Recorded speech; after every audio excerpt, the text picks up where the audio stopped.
Rena Tilford had $10. The cashier said $14.60. So she put back the bread. Then the eggs. Her 7-year-old son watched her do it. But the peppermint tea stayed on the belt. The lemon drop stayed. The crossword book stayed. The diabetic socks, men's, size 11, stayed. On a freezing Thursday night in Albany, a broke single mother had just chosen a stranger's comfort over her children's breakfast, and behind her, a tall man in a charcoal coat looked at those items, one by one, and stopped breathing. Because Ambrose Fenwick was staring at a list he knew by heart. A list that should not exist. A list that belonged to a man who had been missing for 9 years. And the woman buying it was about to pay with a torn $10 bill held together by tape, and walk out into the snow carrying the only answer his entire fortune had never been able to buy. To understand what he saw, you have to go back into a life he knew nothing about. Rena Tilford was 28, and her whole world fit inside a 2-bedroom apartment on the 2nd floor of a tired brick building in Albany's South End. She worked mornings at a pharmacy and evenings at a diner, and between those 2 jobs she raised 7-year-old Otis and 4-year-old Posey alone. Their father sent money twice, then excuses, then nothing. Rena stopped waiting for the mailbox and started doing math instead. Rent math, heat math, boot math, because children's feet refused to stop growing just because the bank account asked them nicely. Otis was the kind of boy who noticed things. He noticed when his mother put 2 scoops of dinner on his plate and 1 on her own, and that her coat had a broken zipper she kept closed with a safety pin and called fine. Posey noticed nothing yet, thank God. Posey lived in a world where coat sleeves came rolled twice at the wrist, and that was simply how coats worked. And then there was the old man in 1B. The neighbors called him Mr. Pell, a thin, white-haired man who nodded politely in the hallway and never said much more than good morning. For 2 years, that nod was the whole relationship. That changed on a gray morning 8 months earlier, when Rena came down with a bag of trash and noticed something a busy person would have walked right past. Mr. Pell's mailbox was jammed full, and the same 2 newspapers had been lying on his mat since the weekend. Anyone who has lived near an elderly neighbor knows what piled-up mail can mean. Rena knocked. Nothing. She knocked harder and called his name, and from deep inside came a sound that was barely a voice at all. The door was unlocked. She found him on the floor beside his armchair, his cheek against the cold wood. He had fallen the night before reaching for the lamp and lain there through the whole long night, too proud to shout for help. His pantry was 4 cans and a box of crackers. Rena got her arms under him and lifted, and she would remember forever how little he weighed. She reached for her phone to call an ambulance, and his hand closed around her wrist with a strength that surprised them both. No hospitals, he said. No paperwork. Please. She thought it was about money. A lot of old folks fear the bill more than the illness. So she put the phone away, made him soup from her own pot, and that was the day the nodding stopped and something else began. She started checking on him. A knock in the morning, a knock at night. Otis began carrying his trash out on Tuesdays without being asked. Posey drew him pictures of cats with too many legs, and Mr. Pell taped every one to his refrigerator. His knees were bad, and the Albany sidewalks turned to glass in winter, so the groceries became Rena's job. Every week he gave her a short list written in pencil, and it was always the same strange little list. Peppermint tea, one specific brand, the box with the red stripe. Lemon drops, the kind in the yellow bag, for a throat that tickled at night. A crossword puzzle book, but only the Dell brand, because he said the other ones cheated with their clues. Diabetic socks, size 11, when the old pairs wore through. Bread. A few cans. Never more than that. He paid her from a coffee tin, crumpled 5s and singles smooth flat by his thumb. But over the months that tin got lighter, and some weeks there was a pause when he opened it that broke her heart. So she started lying to him. Small, warm lies. The tea was on sale this week, Mr. Pell. 2 for 1 on the socks. She covered the difference out of her own grocery money, and he was too proud to question a sale, and she was too kind to stop inventing them. Once, only once, she asked him about family. The pencil stopped moving over his crossword. I had a son, he said.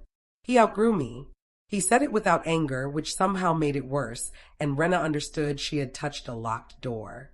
She never asked again. 3 weeks before that Thursday night, after a stretch where she had covered his groceries 3 weeks running, Mr. Pell did something that frightened her.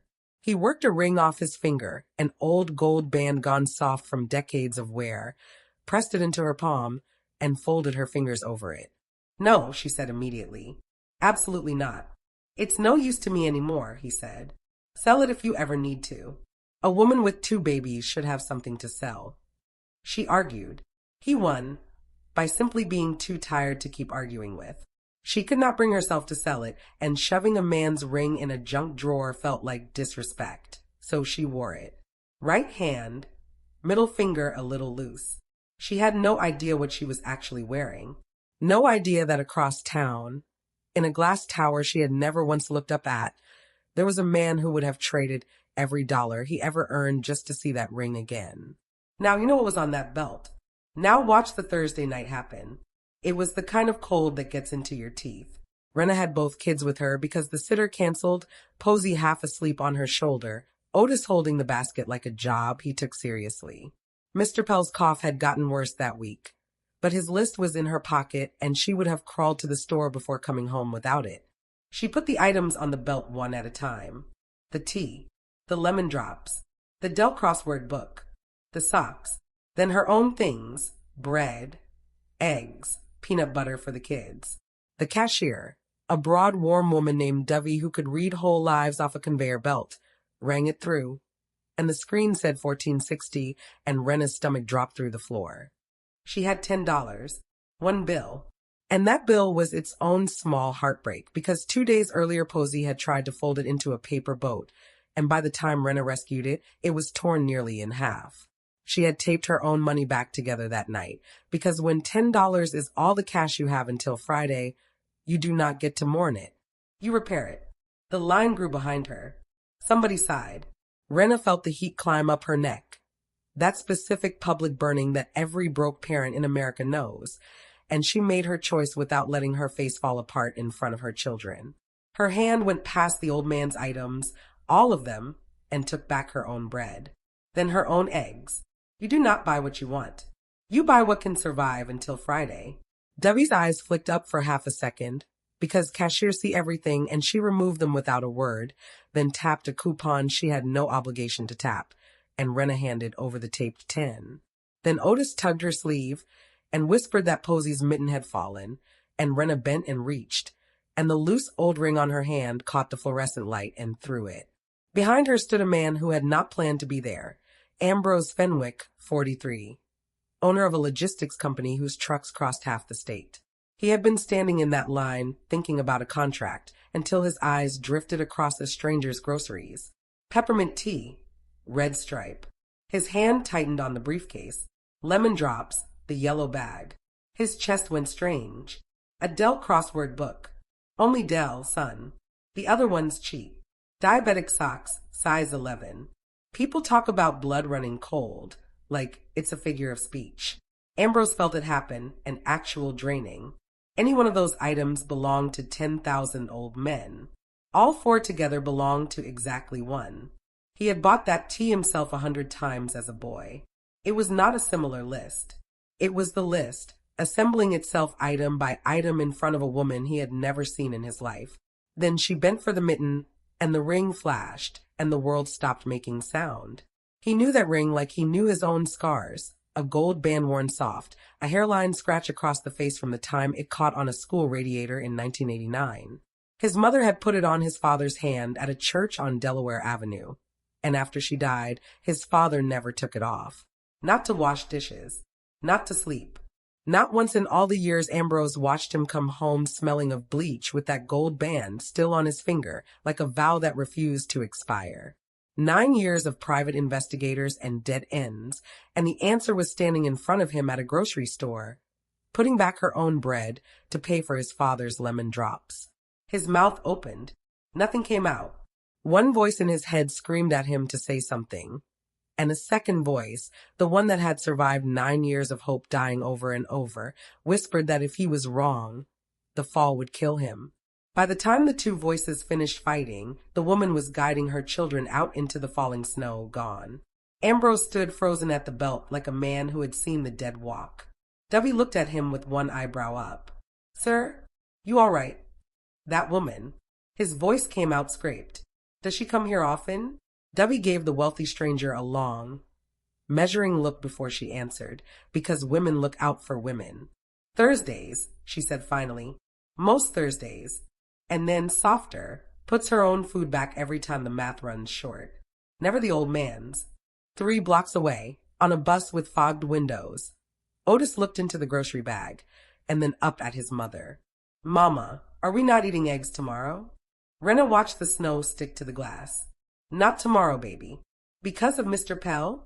She turned to him then, and for 1 second, she almost said yes. But how do you explain to a 7-year-old that sometimes love means giving food to a man who has nobody left to notice he is hungry? So she pulled him close instead, and Otis asked nothing more. He just slid his small hand into the bag to make sure the old man's tea had survived the ride. Back in the parking lot, Ambrose Fenwick stood in the falling snow and let the cold eat through his coat, one hand deep inside it, touching the thing he had carried for 9 years and shown to no living soul. Half of a $10 bill, torn down the middle, waiting for its other half. And for the first time in 9 years, he felt neither rich nor poor. He felt close. If this story already has its hand on your chest, stay with me.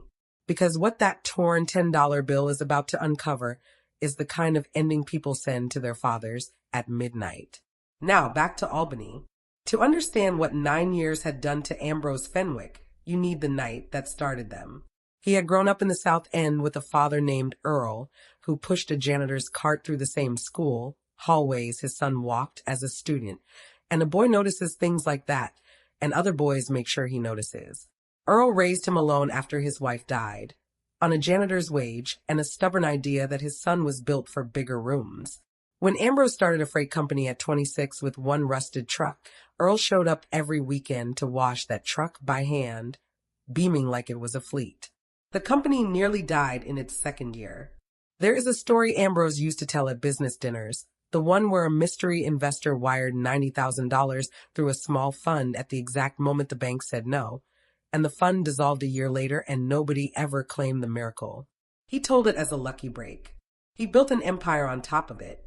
He never learned whose break it was. Hold on to that. We are coming back to it. What Ambrose carried instead, like a stone sewn into his chest, was a dinner. The company had just landed its first major contract, and there was a celebration downtown. Cloth napkins, investors in expensive suits, and Ambrose, young and desperate to belong, performing the part of a man with no past. He had no idea his father was outside the private dining room at that very moment, in his church clothes, which were still a janitor's church clothes, holding a sheet cake from the grocery store. Because that is what you bring when your boy wins. One of the investors glanced through the doorway at the old man hovering with his cake and asked, half laughing, "Who is that?" And Ambrose, 34 years old and ashamed in a way he would spend the rest of his life paying for, said 5 words. Nobody. Just someone from the neighborhood. He never even saw his father's face. Earl stepped back from the doorway, walked out, set the cake on the hood of his truck, and stood a while in the dark. Then he drove home. Within the month, he was gone. The little house emptied. The phone disconnected. No note, except an envelope that arrived at Ambrose's office 2 weeks later with no return address. Inside it was half of a $10 bill, torn down the middle by hand, and one line in pencil. "The day we tape this back together, we'll be okay again." That was the last sentence his father ever sent him. Ambrose hired investigators, then better investigators. Over 9 years, he spent more on the search than most men earn in a lifetime, and every report came back with the same shape of nothing. No bank activity, no lease, no insurance, no doctors, no paper trail at all. The best of them closed his folder one day and said the thing that haunted Ambrose worse than the silence. "Mr. Fenwick, a man only disappears this completely when he's hiding from the person searching. Your father doesn't want money to find him." So Ambrose carried the wound. Through the rise of his company, through the magazine features that called him self-made, a phrase that made him flinch every time, through nights in a penthouse where the loudest thing in the room was the wallet with half a $10 bill inside it. He believed his 5 words at that dinner were the reason his father vanished. And he was right. But he was only half right, and the other half was waiting at the bottom of a coffee tin in 1B. He went back to the Riverside Market the next Thursday, and the Thursday after that, she came through the doors at 8:10 with her son and her basket. Ambrose, who could face a hostile boardroom without his pulse moving, felt his hands go damp. He waited until she was in the tea aisle and approached like a man defusing something. "Excuse me, ma'am, I was behind you in line last week, and I just wanted to ask." It went badly. Of course it did. A 6-foot stranger in a coat worth her rent, asking about her groceries, asking about an old man. Rena's spine straightened and her voice came out flat and hard. "I don't know what you want, but you're going to want it somewhere else. Single mothers do not survive by giving strange men the benefit of the doubt." She walked her cart away without looking back, and Ambrose stood in the tea aisle, understanding that he had just terrified the one person on earth holding the thread. He came back the next week and kept his distance. The week after, he saw her struggling at the bus stop with both kids and 6 bags in the snow, and he walked over, hands visible, distance honest, and said the only thing he had left, which was a piece of the truth. "I'm not trying to frighten you. The things you bought that night, the tea, the crossword book, they belong to someone I lost." His voice cracked on the word lost, and that crack did what no offer of help could have done, because Rena had heard plenty of men perform sincerity, and this was a wound talking. She looked at him, really looked, and saw something under the expensive coat that she recognized from her own mirror. Exhaustion of the soul. She gave him nothing, no address, no name. But she stopped walking away when he spoke, and that was the start.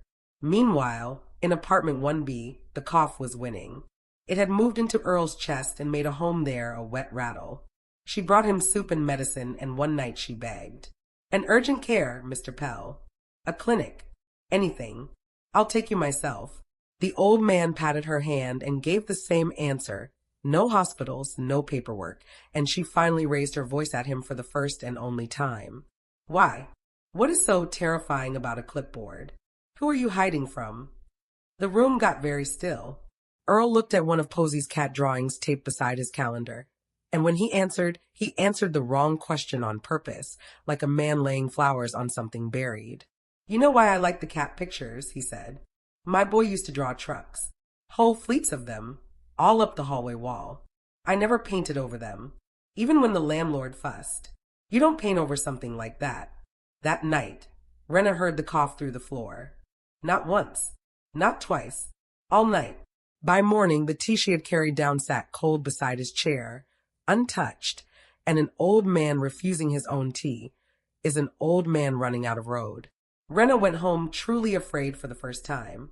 Afraid he was going to die in 1B out of pure stubbornness, with his secrets and his crosswords, and that she had no money and no power to stop it. She was a woman with $11 and 2 jobs and no moves left on the board.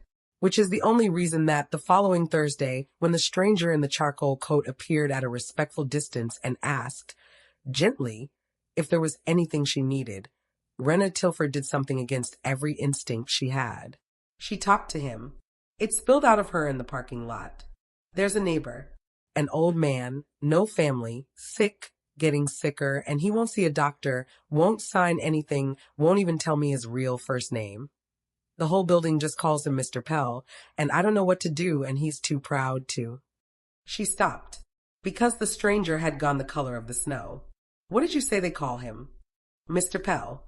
"Why? What is Pell?" Ambrose said it like a word from a dead language. Rena frowned. What? What is it?" He stared at nothing at 20 years ago. "Only one person on this earth ever called my father that." "Who?" He swallowed. "My mother." Pell was the name his mother alone had used. One soft syllable that had not existed out loud since her funeral. A man hiding from the world had needed a new name, and he had reached for the one his wife left behind. He had been answering to her voice for 9 years. "He drinks the tea at night," Ambrose said. "He won't fill the crosswords in pen. He folds the puzzle page back, so the book stays flat." Rena felt the parking lot tilt. "How could you possibly know that?" Ambrose reached into his coat with shaking hands, and from a worn pocket of his wallet he drew out half of a $10 bill. torn down the middle, soft as cloth from 9 years of being touched and not spent. He held it out flat on his palm in the falling snow. Because I think the man in your building is my father. The walk to the apartment was 4 blocks, and it was the longest journey of Ambrose Fenwick's life. Rena led him down the hallway to the door of 1B, her heart going like a drum, because she still could not make the math of it work. The richest-looking man she had ever spoken to and the poorest old man she knew, and she knocked the same knock she always knocked, 2 and then 1. Shuffling inside, the rasp of the chain. The door opened 3 inches. Earl Fenwick saw Rena first. Then he saw the man behind her, and his face changed. Not into joy, not into relief, into fear. Then Earl tried to close the door. That is the detail nobody expects, and it is the truest one in this whole story. There was no falling into his son's arms. He pushed the door hard with everything his thin arms had, because shame defends itself, and Ambrose got a hand against the wood and said the word he had not spoken out loud in 9 years. Dad, go home, Ambrose. The old man's voice shook, and the door strained between them. You shouldn't be here. Go on home. Dad, please. I'm nobody, Earl said, and the word landed like a slap meant for himself. Just someone from the neighborhood. Isn't that right? So he had heard it. Confirmation, after 9 years of wondering, and it nearly took Ambrose off his feet, but he held the door, and what came next he had rehearsed 10,000 times in elevators and airplanes and the dark. The apology poured out in pieces. The dinner, the cowardice, the 5 words. I was ashamed, and the shame was mine, never yours. You were the only honest thing in that building, and I called you nobody to impress men whose names I can't even remember. I have spent 9 years looking for you, so I could say one sentence. I'm sorry. You can slam this door forever after, but you will hear me say it. I'm sorry. Silence from inside 1B. Rena stood frozen against the hallway wall with her hand over her mouth. The pressure on the door went slack. And when Earl finally spoke, his voice came through the gap small and bewildered, and what he said dismantled everything his son thought he knew. You think that's why I left? Nobody in that hallway moved. Rena understood almost nothing yet, but she understood the sound of a sun breaking. The door opened, and what came next was the truth that had been sleeping under a coffee tin for 9 years. If you have ever needed to call your father, your mother, your son, your daughter, and kept finding reasons not to, the next 2 minutes are for you. Stay with me. Earl sat his son down at the small kitchen counter where Rena had served him soup 100 times, took down the coffee tin, and from beneath the thin layer of crumpled singles he lifted out the things the tin was actually for. The other half of the torn tin, folded in wax paper like something holy. And beneath it, a flat envelope of documents gone amber at the edges. You first, Earl said, nodding at the envelope. Read. Ambrose read, and the city of Albany fell away. Loan documents. A reverse mortgage on the little house on Elburn Place, dated the exact year his company was dying. A pension cashed out, penalties and all. And a lawyer's letter establishing a small private fund. Instructions explicit. The recipient must never learn the source, and the amount at the bottom of the page. $90,000. The mystery investor. The lucky break. The miracle that built the empire. You, Ambrose said, and his voice was not a voice anymore. It was you. The fund. The 90,000. He could not finish. He was looking at proof that his self-made everything had been purchased in secret by a janitor who gave up his house, his pension, his future, and signed a paper to make sure he would never be thanked for it. You needed it more than I needed a porch, Earl said simply, and you'd have never taken it from me. You'd have called it your debt and carried it your whole life. A father doesn't hand his boy a stone like that. So I made it disappear. He looked down at his folded hands. Then the bank came for the house, like I knew it would. And then came your big dinner. The old man's eyes shone. I'm standing there with my grocery store cake, a broke old janitor 3 weeks from eviction, and I heard you call me nobody. His mouth trembled. And here's the worst part, son. I wasn't angry. I believed you. The kitchen went silent. Ambrose looked like the sentence had knocked the air clean out of him. I looked down at my shoes and I believed you. And I thought, This boy is about to become something, and the only thing that can drag him back down is some homeless old man embarrassing him in front of the money. So I did the last useful thing I could think of. He shrugged, a small, terrible shrug. I made myself nobody, so you'd never have to. 9 years Ambrose had carried the guilt of one sentence, believing it destroyed his father. The truth was so much heavier. His father had already given him everything in secret, then heard himself called nobody by the very life his sacrifice had paid for, and had loved his son so wrongly and so completely that he erased himself as a final gift. Ambrose put his head down on his father's counter and wept like men weep maybe twice in a lifetime, and Earl's paper hand came to rest on the back of his neck, the same place it used to land when Ambrose was 8 and the world was small. Rena stood in the doorway, crying without sound, beginning to understand what her grocery runs had actually been carrying all those months. After a long while, Earl unfolded his half of the torn tin from the wax paper.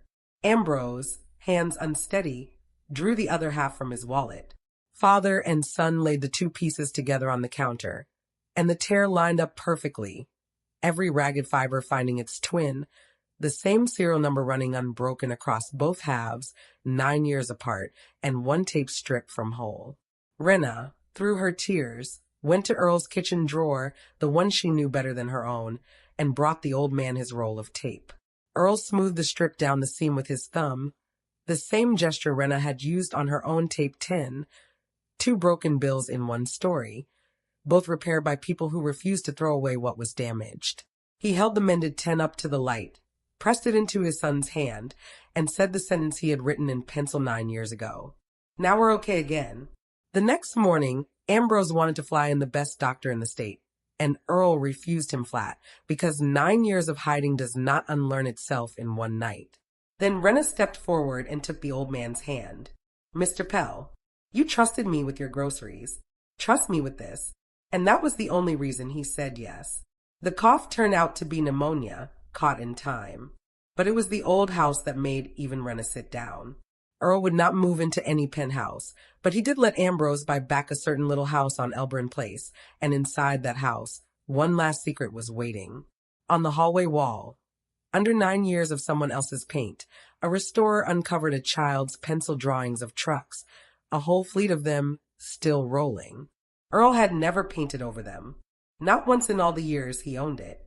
You don't paint over something like that. And Rena, Ambrose offered her money, and she turned it down flat because she had not done one single thing for a reward, which is exactly why she deserved one. So he offered what money is actually for instead. The pharmacy job and the diner job became one job, running the family programs of a foundation built in his father's name, finding the Earls of this world, the old ones gone invisible, the proud ones starving politely behind closed doors. They named it the One B Fund. Its rule was written by Rena herself, and it is one sentence long. Knock twice, then once. Otis got his eggs back, and so much more. And every Thursday night, no matter what meetings have to die for it, a long table gets set in a little house on Albany Place, an old man at the head of it working a Dell crossword in pencil, a single mother and 2 kids on one side, a son on the other, and framed on the wall above them, a $10 bill with a strip of tape down the middle, worth $10 at any bank in America, and worth more than the company in that room. Ambrose Fenwick spent 9 years and a fortune searching, and every dollar came back empty, because money can only find people who want money. His father was found by a woman with a taped $10 bill, who put back her own bread for an old man's peppermint tea. The investigators had databases. Rena had a knock. So look around your building, your street, your church pew.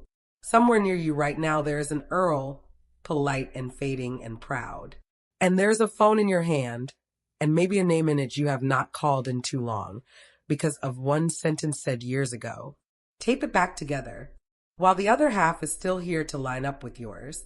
This story is fictional, but the loneliness it describes is not. Millions of elderly Americans go a full week or more without a single conversation, and the man in 1B exists on every block in this country, waiting on a knock. If you have ever been the person who checked on someone when everyone else walked past, write "I knocked" in the comments, because we read every single one.